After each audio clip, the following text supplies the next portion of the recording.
பல கோடி ரூபா மதிப்புள்ள வைரையா எங்க இருப்பாங்க? நானே நீதி நேர்மை நியாயம் உள்ளம் கருணன்னு வாழ்ந்து நிற்கிறேன் சார். காந்தி கையில கத்தி கொடுக்குறேன்றீங்க, புத்தர் கையில புல்லட் கொடுக்குறேன்றீங்க. வணக்கம். எல்லாம் நல்லா இருக்கீங்களா? எப்படி இருக்கீங்க? 9 மணிக்கு ஆடியோ ஃபங்க்ஷன் அப்படின்னு சொன்னாங்க. அது தமிழ் சினிமாவில் நடக்குமா? அப்படி கொஞ்சம் கொஞ்சம் சுகர் மாத்திரையெல்லாம் போட்டுட்டு ஒரு 11-12 தான் நடக்கும். இந்த மயிலாஞ்சி இந்த படத்தை பற்றி என்ன பேசுகிறது அப்படின்னு இங்கே மேடையில் இருக்கிற எல்லா பெரியவங்களுக்கும் என்னோடய முதற்கண் வணக்கத்தை சொல்லிக்கிறேன்.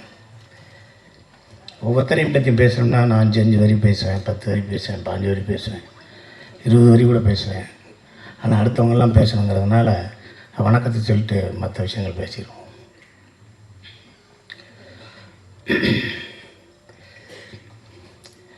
இது இந்த படத்தின் தயாரிப்பாளர் டாக்டர் அர்ஜுன் அவர்கள் என்னோடய மாமா. பிரசாத்தில் ஆரம்பித்தது இப்போ தேட்டர் கமலா தேட்டர் வரைக்கும் வந்துருச்சு. வாழ்த்துக்கள் மாமா. ஒரு 8 வருஷத்துக்கு முன்னாடி 10 வருஷத்துக்கு முன்னாடி என்னென்னா நாங்கள் ஒரு எங்கள் சொந்த ஊர் வந்து சேத்தூர், ராஜபாளையம் பக்கத்தில்.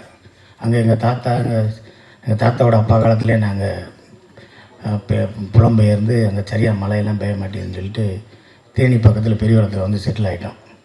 மழை பெஞ்சாலும் பெய்யாட்டியும் நான் அந்த ஊரில் தான் இருப்பேன்னு சொல்லி அவங்க தாத்தா அவங்க அப்பாவோட சேத்தூர்லேயே இருந்தார். அவங்க அப்பா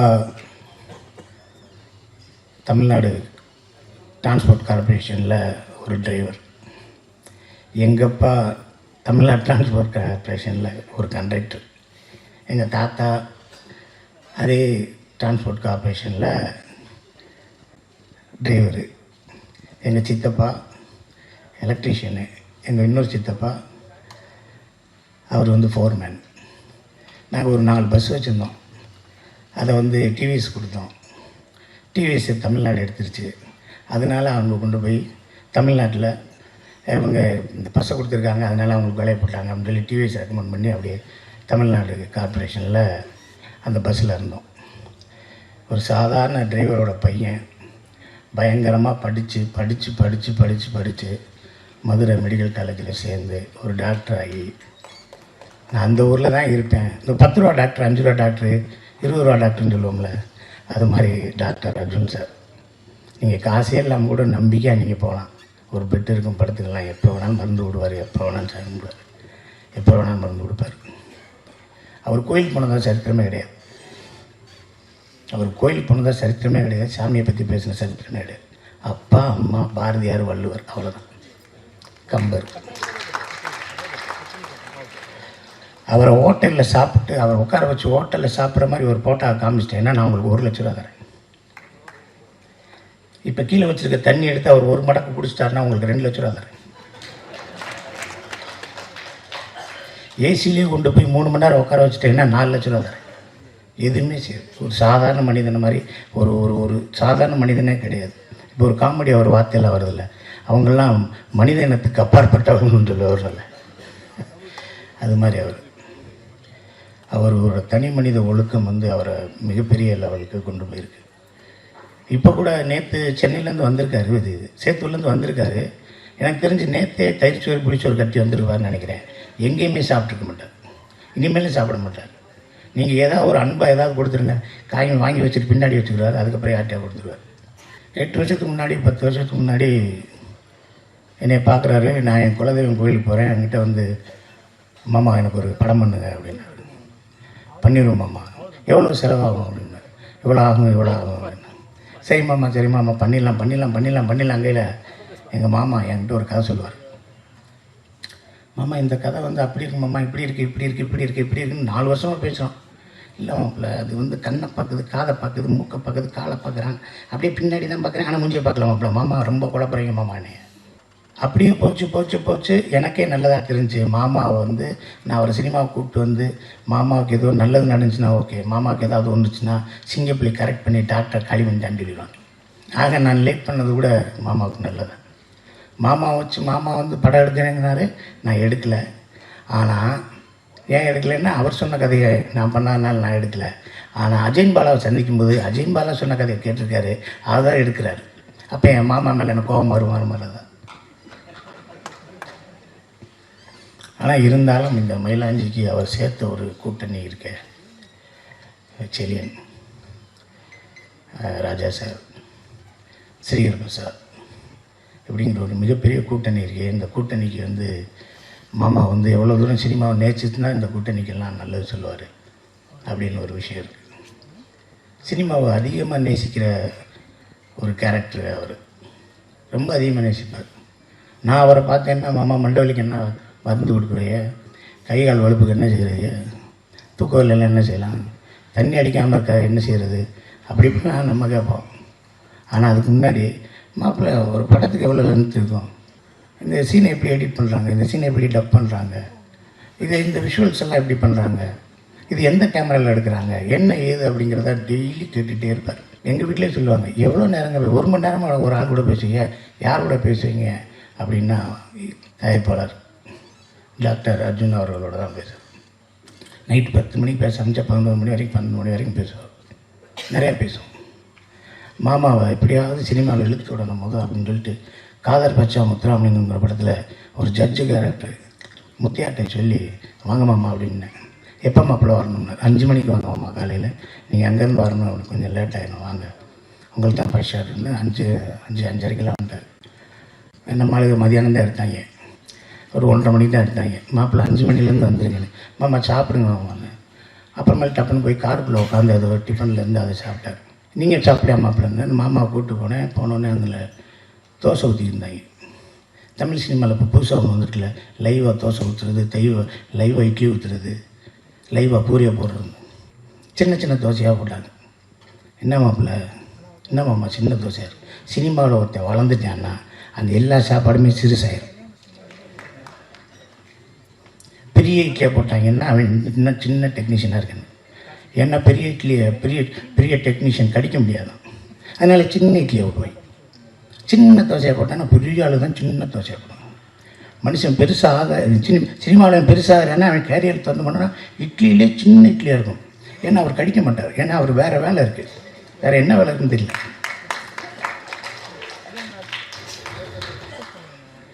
போனவுடனே தோசை ஊற்றிருந்தாங்க, ஒரு தோசை ஊற்றுங்கண்ணே, தோசை ஊற்றுனாங்க. அப்புறம் இன்னொரு லைட்மேன் வந்தார். அண்ணே ஒரு வெள்ளைக்கருவு மட்டும் ஊற்றி ஒரு தோசையை போடுங்கன்னாங்க. அதையும் பார்த்தாரு. அண்ணே வெள்ளைக்கருவு மஞ்சள் கொண்டு கொஞ்சம் கலக்கி வெங்காயத்தோடு சேர்த்து ஊற்றுங்கன்னாங்க. அதையும் பார்த்தாரு. ஏன் மாமா இப்படி ஒவ்வொருத்தருக்கும் தோசை சுடுவாங்களாண்ணா அப்படின்னு நினச்சேன். மாமா இன்னும் 2 வருஷம் லேட் ஆகும் போல படம் எடுக்கிறது.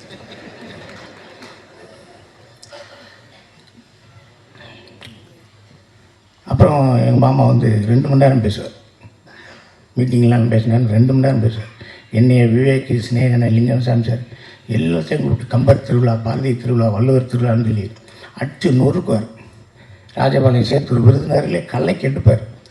ஒரு 1.5 கிலோமீட்டருக்கு கொட்டடிச்சு இழுத்துட்டு போவார். டங்கடா டக்கடா டங்கடா டக்கடா டங்கடா டக்கடான்னு. மாமா வேர்க்குது மாமா, இருந்தாலும் பரவாயில்ல வாங்க மாப்பிள்ள அப்படின்னு சொல்லி இழுத்துட்டு போய் பெரிய மீட்டிங்கை போட்டு தாய் தந்தையர்களை பேச வச்சு அதை வச்சு இதை வச்சு MP MLA எல்லாம் கூப்பிட்டு பெருசாக பண்ணிடுவார். ஆனால் எங்கள் மாமாட்ட ஆரியாவை பார்த்து இன்னும் ரெண்டு தடவை வாய்தாக்கு வரலன்னு வச்சுக்க, உன்னை தூக்கி உள்ளே வைப்பேன், உள்ளே வச்சுக்க தெரியுமா அப்படின்னு சொல்லணும். மாமா திணறி வேர்த்து விறுவிறுத்து தனியாக போய் அழுது கதவை பூட்டி சிரித்து, மாப்பிள்ளை நான் இப்படியே கிளம்பிடுறேன், பைபாஸில் இந்த பக்கம் போயிடுறேன், இல்லை சர்வீஸ் ரோட்டில் ஏறலைன்னு சொல்லி அவரை சமாதானப்படுத்தி பேசுகிறேன். இந்த படம் அவருக்கு வந்து எங்கள் செல்லியன் சார் சொன்ன மாதிரி அர்ஜுனன் பேர் 10 அர்ஜுனன் பேர் 10ங்கிற மாதிரி. மாமா எல்லா விஷயங்களுமே கஷ்டமான விஷயங்கள், எல்லாமே கஷ்டமான விஷயம், எதுவுமே ஈஸி இல்லையா? உங்களுக்கு தெரியாதா? வந்தோடனே ஒரு ஆளுக்கு ஒரு ஊசி போட்டு எல்லாம் காமிச்சிங்க, கொஞ்சம் எரியா 4 நாள் எரியா, 2 ஊசியை போடியா, பேசாமல் எரியா, கைக்கால் கட்டுப்படியா, ஒரு நாள் கஞ்சி குடியா, ஒரு நாள் பார்லி ஆச்சு போடியா அப்படின்னு சொல்லித்தானே நீங்கள் சௌகரியப்படுத்தினீங்க. அதே மாதிரி தான் மாமா. நீங்கள் வந்து கொடுதி வறுமை கொடுது, இளமையில் வறுமை கொடுதின்னு ஒன்று இருக்குல்ல, அது மாதிரி நீங்கள் முதல் படத்திலே இவ்வளோ சிரமப்பட்டிருந்தாலும் அதை உங்களை மிகப்பெரிய பக்குவப்படுத்தும். இந்த உட்காந்துருக்காரு கங்கைமரன் சார், அவங்க படாத கஷ்டமா? இந்த என் சகோதரர் இருக்கார் மிஸ்கின் சார், அவர் படாத கஷ்டமா? அந்த IAS எல்லாம் அவர் எப்படி படித்தார்னே தெரியல. அவரை நீங்கள் எனக்கு அறிமுகப்படுத்தி வச்சீங்க. அவரை கொரோனா காலத்தில் நான் படுத்தின பாடம் உங்களுக்கு தெரியுமா? அவரை பற்றின பாட்டு தெரியுமா உங்களுக்கு? எவ்வளோ ஒரு டிஜிபிட்ட என்னென்ன கேட்பான். நான் ஃபோன் பண்ணி கேட்டு அர்ஜுனன் சார் மருமையை பேசுகிறேன் சிங்கப்பிள்ளின்னு, சொல்லுங்கள் என்ன செய்கிறீங்கண்ணே, அது கிடைக்குமான்னு ஷாக்காயிட்டார். சிங்கப்பிள்ளையா பேசுகிறது நானே தான். இந்த வாய்ஸை கூட ரெக்கார்ட் பண்ணி வீட்டுக்கு அனுப்புங்க, அவர் வாய்ஸான்னு செக் பண்ணிக்கோங்க. என்னை சென்னையில் வேலை பார்க்க விடுங்க, காவல்துறையில் லாண்ட் ஆர்டரில் இருக்கேன். அவரை விடவே இல்லையா? என் நம்பரை பிளாக் பண்ணுற வரைக்கும் அவரை டிஸ்டர்ப் பண்ணி படித்து எடுத்து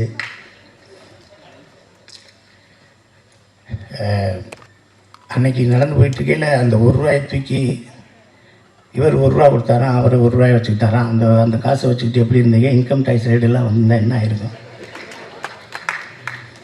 நானும் எத்தனையோ பேரோட நடந்து போகிறேன். என்கிட்ட தான் ₹10 வாங்கிட்டு போகிறாங்க. எனக்கு ஒருத்தன் கூட காசு கொடுக்கல. தமிழ் சினிமாவில் ஒரே ஒரு விஷயம், பெரிய இயக்குநர்கள்ட்ட இருந்தால் படம் கிடைக்கும்.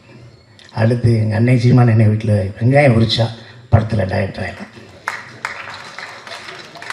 நீங்கள் ஒன்றுமே வேணாம், எங்கள் அண்ணன் வீட்டில் போய் தினம் போங்க, சாப்பாடு போடுவார், அது போடுவார், இதை போடுவார். சாப்பாடுன்னு சாதாரண சாப்பாடுலாம் கிடையாது. ஒரு தடவை என்ன செஞ்சார், பாலா சார்ட்ட வேலை பார்த்துக்கிட்டு இருக்கையில் அண்ணன் சீமான் என்னை வீட்டுக்கு போயிட்டேன். மதியானம் சாப்பிடுவோம்டா, நான் சாப்பிடுவேன். சரி ஏதாவது வாங்கிட்டு வந்துட்டு நான் சாப்பிட்டு வந்தேன், வா காலையில் OMC வாக்கிங் போகலாம், ஓடணும்டா நீ அப்படின்னு என்னை கூப்பிட்டு போயிட்டார். மதியானம் போய் சாணம் வாங்கிட்டு வரேன். நான் போய் கடைக்கு போய் 1 கிலோ அரிசி, 2 10 ரூபா பாக்கெட்டு தயிர் பாக்கெட்டு, ஒரு 4 முட்டை, ஒரு 1/4 கிலோ வெங்காயம், ஒரு 200 சிக்கன் வாங்கிட்டு வந்து அண்ணே வாங்கிட்டு சமைக்கலாம்ண்ணே. என்னடா தம்பி நீ இப்படி லூஸ் பேலாக இருக்க, இப்போ 11 மணிக்கு வந்துடுவாங்கடா தம்பியெல்லாம், போடா முதல் நான் சொல்கிறத எழுதுறான்னு. ஒரு 60 முட்டை,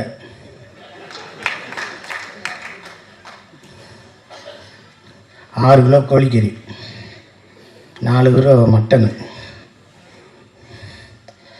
அந்த இது மாதிரி இருக்குங்களா, வரகரிசி மாதிரி இருக்குங்களா, அது 2 கிலோ வாங்குடா. சின்ன வெங்காயம் ஒரு 5 கிலோ வாங்குடா. பச்சை மிளகா வாங்குடா. இல்லை 3 லிட்டர் தயிரை வாங்குடா. அந்த பொம்பளை பிள்ளைகிட்ட சொல்லி ஒரு 30 பேர் சாப்பிட்ற மாதிரி ரசம் வைக்க சொல்கிறா. இல்லை அவனுக்கு ரசம் தானே பிடிக்கும், சாப்பிட மாட்டான்டா. இந்த கொஞ்சம் போல பழைய சோறு தான் தனியாக வைக்க சொல்கிறா, அந்த தயிரை தனியாக வைக்க சொல்கிறா, அந்த மோர் வெங்காயத்தை வைக்க சொல்கிறா. சின்ன வெங்காயம் நிறைய பேர் சாப்பிடுவாங்கடா. இதை 60 முட்டை வைக்க பைடா பார்த்தாதரா பாடுறா அப்படின்னா. அதே மாதிரி 3 மணிக்கு வந்தாக எங்கேருந்து வர்றாங்கன்னு இது, எப்படி சாப்பிட்டு போகிறாங்கன்னு இது. தட்டை கூட கழுவாமல் போயிடுவாங்க. நான் கூட சொன்னேன், அவனுக்கு தட்டை கழுவி சொன்னேன், விரு அவனுக்கு வேறு வேலை இருக்கும்டா, போய் தொலைகிறான்டா, தட்டு தான்டா நம்ம கழுவும்டா, அதையும் OMC போன உடற்பயிற்சியாக நினச்சிக்கணும்டா விட்றா. போனேன்னா நாமத்துக்குமாரிலேருந்து அத்தனை பாடலாசிரியர் வருவார், அத்தனை இயக்குனர் வருவார், அத்தனை ஒளிப்பதிவாக வருவார். நீங்கள் எங்கேயும் போய் ஒவ்வொருத்த வீட்டு கதவை தட்டி வாய்ப்பெல்லாம் கேட்கணும். அன்னை வீட்டில் உட்காந்துக்கிட்டே இருந்தாலே வாய்ப்பு வந்துடும். அந்த மாதிரி ஒருத்தர் எங்களுக்கு கிடச்சிது. நாங்கள் சென்னையிலே இருந்து போராடி வர்றதுக்கான ஒரு வாய்ப்பாக இருந்துச்சு. அண்ணனை பற்றி அண்ணனும் செல்லியனும் அப்படியே கோடம்பாக்கத்துலேருந்து அப்படியே நடந்தே போவாங்க. வாய்ப்பே வரலன்னு செல்லியன் சார் சொன்னாங்க, சொல்லிடலாமா? செல்லியன் சார் சொல்லிடலாமா?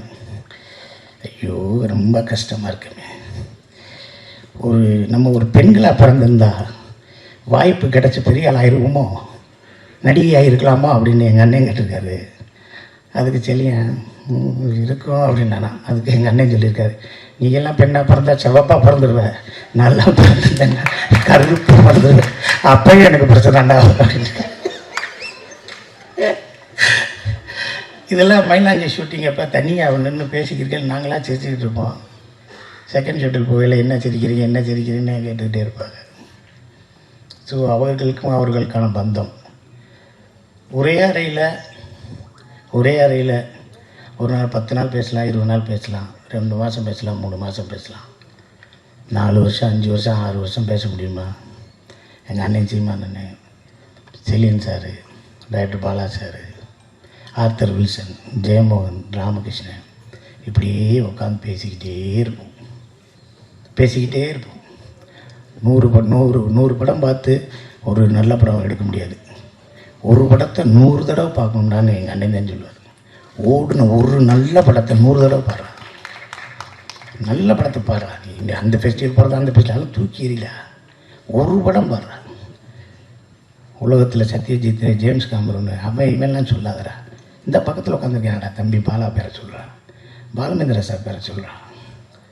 பீம்சின் பேரை சொல்கிறா, பால் நீலகண்டன் பேரை சொல்கிறா, இல்லை டைரக்டரா பெரிய டைரக்டரா எம்ஜிஆர் பேரை சொல்கிறா, அப்படி தான் சொல்லுவார். அது போட்டதுக்குரிய இத்தனை பேர் இருக்காங்க.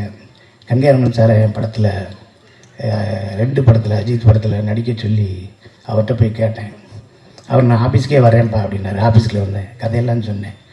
எப்படிப்பா நான் பண்ணிடுவேனா வச்சிருவேனா அப்படின்னாரு. நீங்கள் பண்ணாலும் பண்ணாட்டியும் உங்களை பண்ண வச்சுருவேன் சார்னேன். அது ஏதோ டேட்டு பிரச்சனை, அதனால் பண்ண முடியாமல் போச்சு. எங்கள் அண்ணன் சாரி என் சகோதரன், என் மூத்தவர், மதிப்புக்குரிய போற்றுதலுக்குரிய மிஸ்கின் சார், நான் 12 மணிக்கு ஐ லவ் யூ சொல்கிற ஒரே ஆள் அவர் தான். கேட்பார், என்ன சாப்பிட்ட அதை மட்டும் சொல்லும்பார். இல்லை நான் 12:30 மணிக்கு பேசுகிறீங்களே அதை அப்படிம்பார். என்றைக்காவது ஒரு இடத்துல போய் கற்றுக்கலாம் அப்படின்னு போகும்ல, அது மிஸ்கின் சார் தான். நான் சைக்கோவில் பண்ணேன். ஒரு சைக்கோவில் அந்த த்ரில்லர் கேரக்டரை வரட்டி போகையில் என்னைய காரை விட்டு இறங்க போகையில் ஒரு சின்ன சீக்வன்ஸ் சைலண்ட்டாக இருக்கும். அப்போ தேட்டர் ஆடியன்ஸ் எல்லாம் கத்துனாங்க, சிங்கப்புலி இறங்கிறாத உன்னை கொன்றுவான், சிங்கப்புலி இறங்கிறாத கொன்றுவான்னாங்க. நான் இறங்கினேன், அதே மாதிரி அந்த சீக்வன்ஸில் என்னை காலி பண்ணிடுவாங்க. அப்போ சொன்னாங்க தேட்டரில், இறங்காத கொன்றுவான்னு சொன்னேன்னு சொன்னாங்க. அதே ஆளுக்கு தான் 2.5 வருஷம் கழிச்சு மகாராஜா படம் பார்த்தாங்க. படம் பார்த்துக்கிட்டு இருக்கையில் என்னை பற்றி தெரிஞ்சவொடனே இன்னமாடா நிற்கிற அவனை கொள்றான்னு அதே 100 ரூபா கொடுத்தேன்னா இங்கே 120 ரூபா கொடுத்து என்னை கொள்ள சொன்னாங்க. ஒரு பெட்டி நிறையா கோயம்புத்தூரில் இருக்க எல்லா மாலுக்கும் கூப்பிட்டு போகிறார். இந்த கேப் உனக்கு பிடிக்குதான்னு 10 கேப் வாங்குறாரு. அந்த கேப்பு மொத்தமே ஒரு 5000 ரூபா ஆயிடுச்சு. கோட் வாங்குறாரு, ஷர்ட் வாங்குறாரு, ஷூ வாங்குறாரு.